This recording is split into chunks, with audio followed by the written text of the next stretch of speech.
Okay, so we're here today at ReaderCon with Julia Daly, is that correct? That's correct. Who has a book out that sounds like it's close to my heart. Tell us about No Names to Be Given. No Names to Be Given is women's fiction, but it has a thread of memoir running through it because it's about three young women in 1966 who meet at a maternity home hospital in New Orleans to relinquish their babies for adoption. And they're supposed to return home as if nothing transpired until 25 years later, they're brought back together by a blackmailer who exposes their secrets all the way to the White House. And I was one of those adoptees.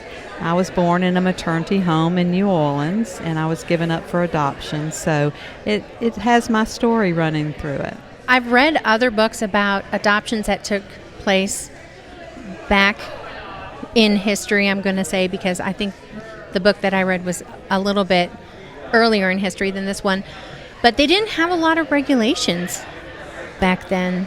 No, they didn't. And it's called the baby scoop era because from about the 30s or 40s all the way to the 80s, young unwed mothers were shamed and had guilt heaped upon their heads. Their families would not allow them to keep their children. They shipped them off. And a lot of people remember girls in their high schools, disappearing for a few months, and then they would come back, and the families never allowed these secrets to be out. So now I talk to book clubs with young women in them, and they say, why? Why would anybody give up their first child for adoption? And I'll say, you just don't remember those times. It's just different times.